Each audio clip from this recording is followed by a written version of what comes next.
Assalamualaikum warahmatullahi wabarakatuh. Gak jelas. Selalu seperti ini ya. Maafin ya, Oke. kita selalu ketawa padahal nggak ada yang lucu. Iya, emang. Kalau kalian bilang Bu apa yang lucu, nggak Nggak ada. ada. Kita yang lucu. Iya dong, iyalah. Ya nggak sih? Iya, Oke. aja. Apa? Sekarang kita mau mulai masuk ke materi ya. Oke, masuk ke materi pertama ya Bu ya. Siap-siap. Tentang konsep konsep dasar dasar sejarah. sejarah. Jadi sebelum kita ngomongin hal-hal yang udah kalian tahu nih yang kemarin Ibu jelasin berdua kan, sebelum kita ngomongin lebih jauh tentang sejarah, kita harus juga kenal nih, kan katanya tak kenal maka tak sayang ya. Kalian udah kenal belum sama Ibu? skip. Oke, terus Kasian banget. udah kenal kali, kan udah ketemu yang waktu itu kan? Yang di screen gede itu, yang buka-buka. Iya. Tanya kan? aneh gitu ya. Tanya aneh. Oke.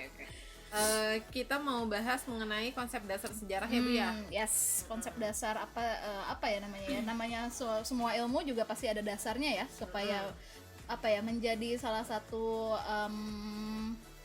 frame-nya gitu ya, frame-nya supaya nggak kemana-mana kayak gitu. Pembahasannya sejarah itu frame-nya apa sih kayak gitu, supaya kalian tuh ngerti kayak gimana kita harus belajar sejarah, gimana kita konsep berpikir sejarah seperti apa, supaya yang bisa diterima sama kalian itu kok ketawa sih ngomong mikirnya susah banget ya. Kayak ribet aja gitu ya. Ya pokoknya intinya seperti itulah ya. Oke. Frame-nya ya. Ini karena dingin, beneran dingin banget. Iya, emang dari tadi malam dingin. Dari kemarin dingin. Iya, benar-benar. Bandung lagi dingin ya. Alhamdulillah lah kita merasakan kedinginan Bandung lagi ya. Yeay. Itu penting. Nggak penting. Ya, Oke. lanjut Bu. Langsung aja kali ya mulai Langsung ya. masuk Kita aja kali langsung ya ke masuk materinya. konsep dasar sejarah. Nanti PowerPoint juga bakal dikirim kan ya di Iya, classroom masing-masing ya. Nah, jadi kalau misalnya ini sambil lihat atau sambil dibaca-baca gitu ya. Jadi kalian bisa baca juga baru lihat video ini, atau bisa habis lihat video ini kalian belajar lagi kayak gitu ya, Ya. diulang-ulang biar Ya, ngerti. nanti dicatat di buku catatannya ya. Tetap ya, walaupun kita belajar daring, kalian harus tetap punya buku catatan. Karena kenapa?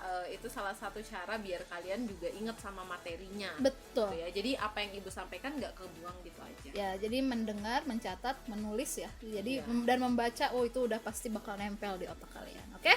Kita langsung masuk ya ke konsep dasar sejarah. Pertama Oke, siap. tentang pengertian sejarah. Oke, pengertian sejarah. Ya, siapa nih teh? Aku ya. Oh iya. Sejarah berasal dari bahasa Ya, Arab. ini udah umum banget kan ya. Iya, umum Maksudnya secara harfiah atau secara etimologinya gitu kan, sejarah sejarotun gitu kan, dari berasal dari kata sejarotun dari bahasa Arab yang artinya pohon. Kenapa harus pohon, Bu? Silsilah ya kan, silsilah. merujuk pada silsilah, terutama silsilah raja atau dinasti masa lalu kayak gitu kan. Kalau misalnya kita lihat pohon juga kan dia dari akar terus nanti bercabang, ada pohon ada daunnya, ada Iya, rantingnya, betul. seperti peristiwa sejarah yang satu akar bisa menyebabkan banyak peristiwa sejarah kayak gitu ya, sebab akibat. Betul. Mantap, Sejarah itu bukan deket banget. Emang sejarah itu selalu ngomongin sebab Sebab akibat. akibat. Gak mungkin sesuatu terjadi tanpa Ada ada pemicunya. iya, Seperti itu. Nah, sebabnya. pemicunya itulah yang dibilang akarnya. Akarnya, karena dari satu sebab itu bisa kemana-mana nantinya. Iya, benar. Iya. Bisa kemana-mana. Bahkan nanti jadi berkembang ke masa depan juga kan. Iya, jadinya betul. nanti ngaruh sama apa yang terjadi di masa depan. Yes, nah itu pengertian secara etimologi atau secara harfiahnya gitu ya. Jadi dulu tuh sejarah itu memang dipakainya untuk menentukan silsilah raja ya. Dulu waktu zaman Yunani kayak gitu kan ya, masih zaman awal lah kayak gitu. Nah sekarang kita lihat pengertian sejarah menurut beberapa ahli ya. Beberapa ahli, yang pertama ada dari Herodotus. Nah kalau kalian nggak tahu siapa itu Herodotus, dia salah satu seorang filsuf Yunani juga ya, filsuf Yunani. Dan disebut sebagai bapak sejarah. Jadi beliaulah yang pertama kali menciptakan ilmu sejarah tuh Herodotus kayak gitu ya, bapak sejarah, the father of history gitu ya. Nah, beliau bilang sejarah bukan berkembang dan bergerak lurus ke depan dengan tujuan pasti, melainkan melingkar. Ya, yang tinggi rendahnya disebabkan oleh keadaan manusia. Jadi kalau misalnya dibilang sejarah itu kayak siklus ya. Gitu, muter bentuknya kayak gitu panah lah. yang berputar Nah, gitu. panah yang berputar. Nanti ada layar situ ya. gitu. Ya. Tahu bisa nggak ya ngedit ya? Nah jadi apa ya namanya, kalau kayak misalnya suatu peradaban atau kayak suatu kota kayak gitu ya, dia pasti akan mengalami yang namanya muncul gitu kan. Dari muncul dia terus berkembang, dari berkembang dia jaya, dari jaya dia runtuh. Nanti balik lagi kayak gitu, muncul lagi, berkembang. Jadi kayak teori siklus gitu tuh, muter. Nah, seperti itu ya. Kayak gitu ya. Nah, itu sejarah. Jadi nggak berkembang stagnan lurus gitu tuh, nggak kayak gitu ya. Nah, tapi dia muter. Seperti itu. Itu kalau menurut Herodotus. Jadinya nggak monoton ya. Jadinya nggak monoton sebenarnya kalau sejarah gitu kan. Nah, kalau menurut Ibnu Khaldun di sini ya, sejarah ada catatan tentang manusia dan peradabannya dengan seluruh proses perubahan secara nyata dengan segala sebab akibatnya. Nah, di situ ada beberapa poin penting kan ya. Menurut Ibnu Khaldun, pertama catatan tentang manusia. Nah, sejarah itu pasti kita akan membahas tentang manusia. Gitu. Jelas akan membahas tentang manusia. Manusia di mana? Dalam peradabannya. Kayak gitu kan, dalam satu peradaban kayak gitu, karena peradaban dia pasti akan menghasilkan suatu budaya yang bahkan sampai sekarang masih tidak kepake ya. Kayak gitu banget. Masih bisa sangat banyak yang bisa kepake gitu. Dan seluruh proses perubahannya nanti kita belajar proses konsep perubahan dalam sejarah ya. Nah, nanti dijelaskan nanti aja berarti. Nah, dan segala sebab akibatnya tuh Ibnu Khaldun bilang lagi kan bahwa ada sebab akibat dalam sejarah seperti itu. Nah, itu menurut Herodotus dan Ibnu Khaldun. Lalu pengertian sejarah selanjutnya menurut Sartono Kartodijo. Nah, lupa. Nanti suara Anda jauh dong kalau gitu ya. Enggak profesional. Nggak profesional ya. Menurut Sartono Kartodijo, sejarah dibatasi oleh dua hal. Sejarah itu dibatasi dalam arti objektif dan subjektif. Jadi dalam sejarah juga ada dua sudut pandang nih, ada objektif, ada subjektif juga. Secara objektif dia itu lebih menunjuk kepada peristiwanya, bagaimana peristiwa itu terjadi. Nah, tapi kalau misalnya secara subjektif dia lebih kepada sejarah yang sudah mendapatkan sudut pandang dari sejarawan. Misalnya gini, sejarah itu kan ditulis oleh beberapa sejarawan, misalnya catatan sejarahnya tuh kan gimana ya, ditulis gitu. Nah, apa yang dituliskan oleh sejarawan itu udah masuknya sejarahnya sejarah subjektif. Karena kenapa? Ketika dia menuliskan itu, dia memberikan pandangan-pandangan pandangan-pandangan pribadinya tentang peristiwa itu. Nah, itu disebut dengan sejarah yang subjektif. Makanya kenapa dalam sejarah itu satu peristiwa bisa banyak buku ya? Iya benar, satu peristiwa bisa banyak buku. Dalamnya beda-beda. Nah, mana yang benar semua? Benar.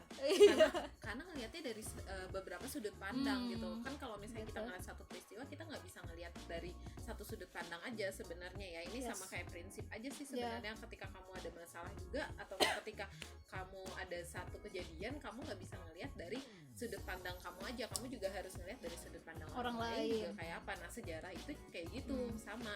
Nah, tapi namanya itu adalah sejarah subjektif. Kalau objektif tadi yang benar-benar berdasarkan si peristiwa itu faktanya aja ngelihatnya, faktanya seperti apa ya itu yang dijelaskan seperti itu, tanpa memberikan pandangan persepsinya sendiri. Yes.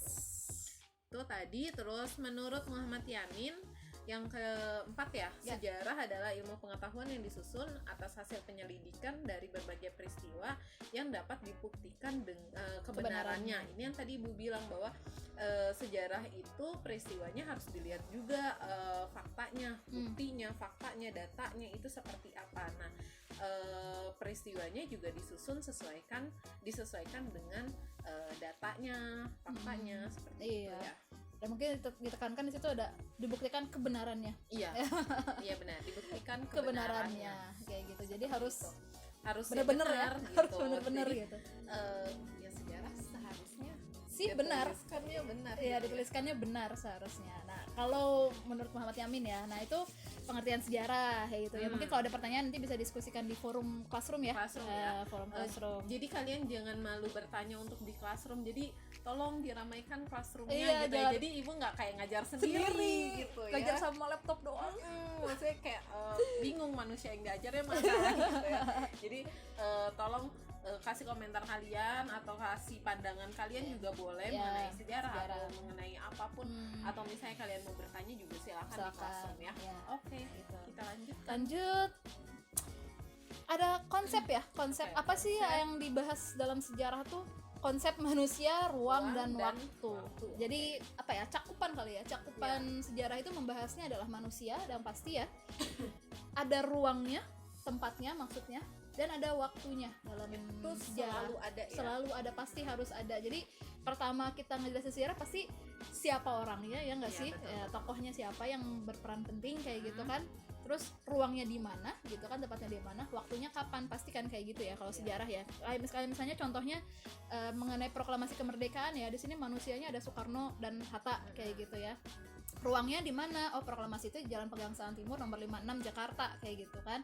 Waktunya apa? 17 Agustus 1945. Pasti seperti itu kalau belajar sejarah. Ya, pasti ada manusia, Ruang dan waktu. Jadi kita akan menembus ruang dan waktu.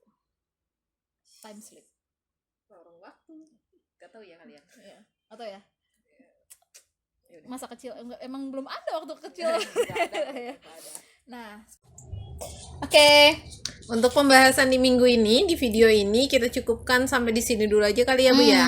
supaya nggak kepanjangan ya. Jadi minggu depan kita ngebahas apa? Masih sama, tetap tentang konsep dasar sejarah, tapi lanjutannya di part 2 ya. Oke, lanjutannya di part 2 Ya. minggu depan. Minggu depan semoga bermanfaat. Ya, see you Assalamualaikum next time. warahmatullahi wabarakatuh.